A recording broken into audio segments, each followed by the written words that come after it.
So Times Media is traditionally been known as a newspaper group. Obviously, you know, we are well known for the Sunday Times, for Business Day, for Financial Mail, Sowetan, Eastern Cape titles, and inherently that's how we perceived in the marketplace. Big newspaper giant, head-to-head with the Caxtons and the Media 24s of this world.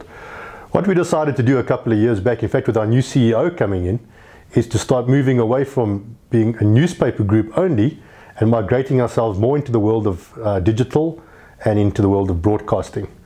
And as a result of that, we've made some acquisitions recently, and we are certainly now focusing on going into, as I said, the digital and the broadcasting world. Hard to get radio licenses in South Africa, as everybody's aware, because it's such a regulated environment. So we've looked not just in South Africa, but on the continent as well. Made some very good acquisitions in Ghana and recently in Kenya. Powerful radio stations and TV station up there, and in both of those countries, in fact.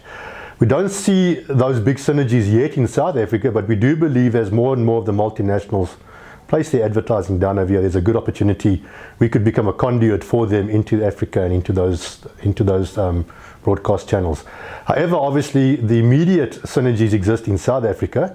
So we've been scouting around, managed to find a radio station that used to exist in Mpumalanga called MPower, FM radio station, so one of those hard to find radio licenses with an FM signal. It was put into business rescue. We went into the group to go and pitch against some opposition, and we managed to win the MPower radio license.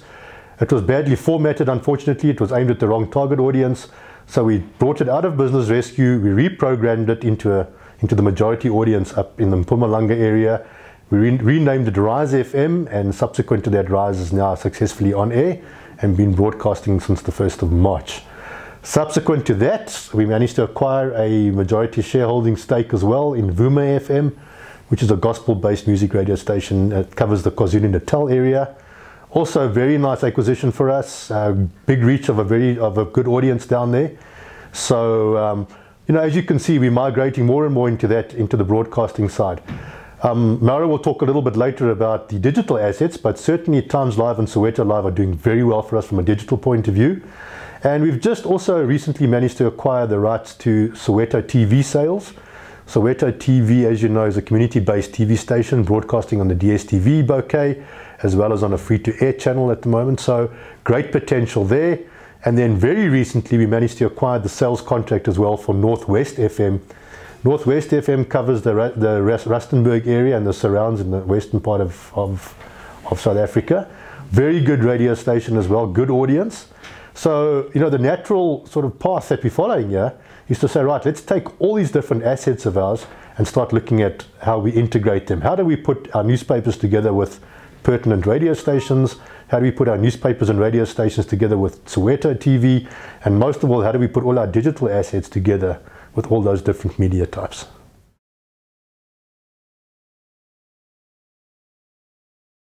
Integration in its simplest terms is about finding new opportunities for clients, finding new environments for them. Then the second part would be to actually look deep within your existing platforms. So print as an example, we still have many print assets in our group. So print continues being a viable and a big part of our revenue. But it's looking inside those assets, inside those verticals, and unpacking it, doing different things, just questioning the status quo. So for us, it is about, integration is really about, putting more things together, giving our clients a lot more value for their money, and also doing things different, things that are going to set them apart. One of the things that I suppose started or ignited a lot of this thought and this process that we're on right now is Johnny Walker. We approached Johnny Walker, last year sometime, and we said, hey, listen, take an advert in one of our supplements, take an advert out in the top 100 company supplement. They kind of turned it around somewhat and they said, well, give us a little bit more. And that started this whole process that involved editorial, involved one of their projects. It involved getting South Africa to actually go and vote for their favorite South Africans, their heroes. So we used our digital assets extensively. We got the communication going into our social channels, using Twitter, using Facebook. We used print extensively, as I said. We even used the masthead of the Sunday Times to get South Africans, to vote for their favourite hero. So that, as I said, that started off as something very static, an advert, in print, that went then into this entire journey.